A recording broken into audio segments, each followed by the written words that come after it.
जाति से तो बिहारी होती है, लेकिन वो बचपन से ही शहर में पली बड़ी थी और इसी कारण उसे अपनी भाषा यानी कि भोजपुरी अच्छी से नहीं आती थी और इसीलिए जब भी उसके माता पिता भोजपुरी में एक दूसरे से बातें करते तो उसे ज्यादा कुछ नहीं समझ आता। ऐसे ही एक दिन उसकी माँ संगीता चाय बना रही थी और तभी वहाँ मनीषा नींद में चलते हुए आती है और अपनी माँ से बोलती है, good morning mummy papa.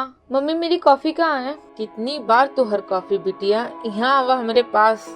Mummy कितनी बार कहा है ना आपको कि मुझसे भोजपुरी में बात मत किया करो, मुझे बहुत ही थोड़ा समझ में आता है और खास कर तब जब आप आयु दादा वर्ड बोलती है ना तो सारा सर के ऊपर ही से जाता है। अरे बिटिया, ये कितना गलत बात हुए कि तो के भोजपुरी बोले के नहीं आवत। आखिर तुहार माई बाबा बिहार से ही है ना, फिर तू काहे नहीं कोशिश करते, जल्द सीख जाबे तू। आप दोनों की कमी है। अगर आप लोग मुझे कभी बिहार लेकर गए होते ना तो मैं भी भोजपुरी बोलती। मुझे तो भोजपुरी गानों के धुन बहुत अच्छे लगते हैं। काश कि उसके वर्ड पूरी तरह से समझ में आते तो कितना अच्छा होता। अरे बिटिया, तुहार ई ख्वाहिश भी हम कल ही पूरा कर देबे। काहे कि कल हमें अपन गांव जाए के तो तू अपना सामान पैक कर ले, ठीक है? और हम भी अपन और तुहार पापा के बैग पैक कर लिए हैं। इसी तरह संगीता अपनी बेटी को पैकिंग करने को बोलती है और अगली सुबह संगीता, अशोक और मनीषा दिल्ली से अपने गांव नालंदा जाने के लिए रवाना होते हैं। वक्त बीतता है और लगभग 13 घंटों के बाद ट्रेन उन्हें नालंदा पहुंचा देती है और वो स्टेशन से अपने घर के लिए रवाना होते हैं, जहाँ रास्ते में मनीषा चारों तरफ देखते हुए बोलती है, अरे वाह मम्मी, ये खेत खलियान बहुत ही अमेजिंग लग रहे हैं। आज तक दिल्ली में ये सब देखा ही नहीं मैंने। बिहार सच में बहुत अच्छा है। मनीषा जब ये बोल रही होती है कि तभी उसकी माँ उसे बोलती है, देख बिटिया, गांव की ये सुंदर खेत देखन भर से तू कितनी खुश हो गई। सोच जब तू कुछ दिन यहाँ रहिए तो तू भी यहाँ की भाषा सीख जाइए और खान पान, पहनावा, ओढ़ावा भी। इसी तरह वो अपने गांव जा रहे होते हैं तो जिस गाड़ी में वो तीनों सवार होते हैं उसमें एक भोजपुरी गाना बजता है और मनीषा वो गाना सुनकर उसे रिपीट करते हुए गाती है और वो गाना गाते गाते बहुत खुश होती है। और इसी तरह कुछ ही देर में तीनों नालंदा के गांव बिहार शरीफ में पहुंचते हैं, जहां मनीषा सभी औरतों को साड़ी पहनते हुए देखती है और कई औरतें बैठकर सोहर गा रही होती हैं और कई अपनी भैंस को चराने जा रही होती हैं। गांव के ऐसे नज़ारे देखकर वह बहुत खुश होती है और खुद से बोलती है, अरे वाह, ये गांव के खूबसूरत मौसम के साथ यहाँ के लोग भी कितने अच्छे लग रहे हैं। देखो कितने प्यार से एक दूसरे के साथ बैठकर बातें कर रहे हैं, हंस बोल रहे हैं और इनकी ये साड़ी मुझे और भी अच्छी लग रही है। अब मुझे अपने भोजपुरिया होने पर प्राउड फील हो रहा है। बस मैं यहाँ की भाषा जल्दी से सीख लूँ। अरे इसमें कौन सी दिक्कत है बिटिया, तेरे पापा तुझे सिखाएंगे फुल भोजपुरी। हाँ, मैं तुझे यहाँ का लिट्टी चोखा खिलाता हूँ। और हाँ, आज तक तू सिर्फ दिल्ली के छोले भटूरे खाती आई है, आज मैं तुझे बिहार शरीफ का छोला समोसा भी खिलाता हूँ। इस तरह अशोक अपनी बेटी मनीषा को बिहार की फेमस डिश खिलाता है, जिसके बाद मनीषा बोलती है, वाओ पापा, इट्स अमेजिंग। अरे मोरी बिटिया, ऐसा नहीं, भोजपुरी में बोल के बतावा। बोल की ई ना बहुत ही नेक बा। हाँ पापा, ये लिट्टी चोखा बहुत ही नेक बा। इस तरह गांव घूमने आई मनीषा बिहार शरीफ में कुछ दिन रहने के कारण बहुत ही जल्दी वहाँ की भाषा, खान पान और सब कुछ सीख जाती है। ऐसे ही कुछ दिन बीतने के बाद वो तीनों वापस शहर आते हैं और कुछ दिनों बाद ही अशोक के पास अपनी बेटी के लिए दिल्ली के ही एक राज नाम के लड़के का रिश्ता आता है, जिसके बाद अशोक बोलता है, मनीषा बेटी, तेरे लिए राज नाम के लड़के का रिश्ता आया है, कल अच्छे से रेडी हो जाना। ओके पापा, वैसे आप कहो तो मैं भोजपुरी अंदाज में रेडी हो जाऊं, क्योंकि बिहार शरीफ से आने के बाद मुझे तो वहाँ की भाषा से और वहाँ से प्यार हो गया है।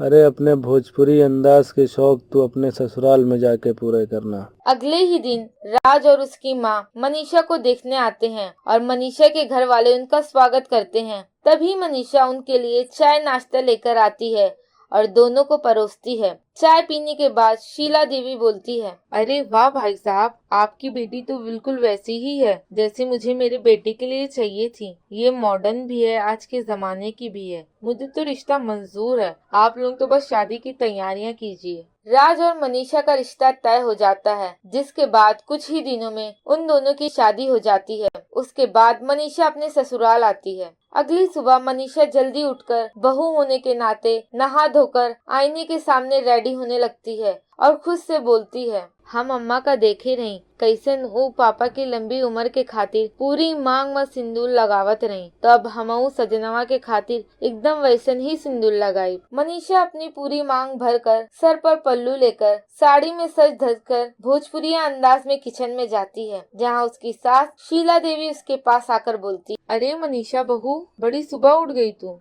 ये तूने कैसे बिहार के लोगों के जैसे मांग भरी हुई है। अरे आज की लड़कियों की तरह हल्का सिंदूर भी लगा सकती है और ये पल्लू वल्लू लेने की कोई जरूरत नहीं है। अरे अम्मा जी, तुम्हें खुद स्वेग चाहिए। हमरे बिहार शरीफ माँ औरतें ऐसे ही सिंदूर लगावत नहीं, यही के लिए हम सोचे कि अपने सजनवा के खातिर पूरी मांग का सिंदूर लगाए। अरे बस कर, क्या भोजपुरी में बकबक करे जा रही है। और ये क्या, तू अपने पति को सजनवा बोल रही है और मुझको अम्मा जी। देख, मुझे अम्मा जी मत बोल, पूरा देहाती लग रहा है सुनने में। सासू माँ या माँ जी बोल। माँ जी देहाती ना कहिए, ये हमार भोजपुरी भाषा है। हाँ होती होगी भाषा, लेकिन मैं आज के जमाने की हूँ। मुझे भोजपुरी ना पसंद है ना मुझे समझ आती है। अरे मोरी अम्मा जी, काहे टेंशन याद हो, हम सिखाए दीबे तुम्हें भोजपुरी। चलो हम तुम्हें एक डेमो देते हैं। भोजपुरी में बिल्ली को बिलाई, मम्मी को माई, चावल को भात और शादी को लगन और पति को सजनवा कहते हैं। और ही डेमो देते हैं, रुको। अरे बस कर, मुझे नहीं सीखनी। ये कहकर शीला देवी गुस्से में चली जाती है। कुछ दिन बाद शीला देवी अपने कमरे में आराम कर रही थी, तभी मनीषा के कमरे में आने से उसकी आँख खुल जाती है और वो बोलती है, अरे देहातन, आने से पहले कम से कम नॉक कर दिया कर। आपका मतलब है किवाड़ पीट करना? रुको हम फिर आवत हैं। इतना कहकर वो वापस दरवाजे के पास जाकर बोलती है, माँ जी हम अंदर डुकी का? हाँ हाँ, मर ले अंदर आकर। और इतनी जोर जोर से क्यों बोल रही थी? मैं तो यहीं पे थी ना। और क्या तू अपने साथ 20-25 लोगों को लेकर घूमती रहती है जो हमेशा हम करते रहती है? माँ जी जब देखो आप ईट के 9 गरम रहा तू। यहाँ क्यों आई है ये बता। उका है ना माँ जी, हम ना अकेले बैठे बैठे बोर हो गए रहे, यही के लिए सोचें दोनों सास बहुरिया मिलकर सारा रारा कर लेते हैं। सारा रारा मतलब तू चाहती है कि मैं तेरे साथ मिलकर गाना गाऊं? हाय दैया, आप तो बहुत ही इंटेलिजेंट निकली। और देखो, हमारा गाना सुनकर आपको नाचने का मनवा हो जाए तो हमारे साथ 2 ठुमके लगा लेना। उसके इतना कहने पर शीला देवी खुद से बोलती है, लो अब भोजपुरी बहू का भोजपुरी तमाशा भी देखो, इसी बहाने थोड़ा मनोरंजन भी हो जाएगा। शीला देवी मनीषा से कहती है, सुन बहू, आज शाम को मेरी कुछ सहेलियां आने वाली हैं घर पर। तू खाना बाहर से ऑर्डर कर लेना और हाँ, घर की साफ सफाई अच्छे से कर लेना और उनके सामने थोड़ा तहजीब में पेश आना, समझी? शाम को जब शीला देवी की सहेलियां घर आती है तो घर की साफ सफाई और टेबल पे अच्छे खाने देखकर एक सहेली बोलती है, अरे वाह शीला, खाना देखने में बड़ा टेस्टी लग रहा है। खाने में कितना टेस्टी होगा फिर? अरे पागल, पूछ क्यों रही है? खाना खाने के बाद तो खुद ही पता चल जाएगा। अरे हाँ, चलो चलो अब खाना शुरू करो। सब खाना खाने लगते हैं। तभी मनीषा वहाँ सुंदर सी साड़ी पहनकर आती है और सबको नमस्ते करती है। खाना खाने के बाद सब खाने की बहुत तारीफ करते हैं और तारीफ सुनकर मनीषा बहुत खुश होती है। और वहीं शीला देवी खुद से कहती, खाना तो अच्छा होना ही था, बाहर के खाने में टेस्ट नहीं होगा तो कहाँ होगा। इतने में मनीषा उन्हें खाने में लिट्टी चोखा देती है, जिसे खाकर एक सहेली बोलती है, अरे वाह शीला, तेरी बहू के हाथों में तो बहुत ही स्वाद है। कहाँ से लाई है इतनी गुणवान बहू? आप लोग इनका बहुत बहुत धन्यवाद। अरे तेरी बहू तो भोजपुरी बोलती है। कुछ देर में शीला देवी की सहेलियां चली जाती हैं, साथ ही राज भी घर वापस आता है, जिसके बाद वो शीला देवी और मनीषा को एक साथ हंसते हुए देखकर बोलता है, क्या बात है, आज सास बहू मिलकर ठहाके लगा रही हैं। सब मेरी भोजपुरिया बहू का कमाल है, इसने मुझे अपने रंग में रंग दिया। क्यों रे बहुरिया? एकदम माँ जी।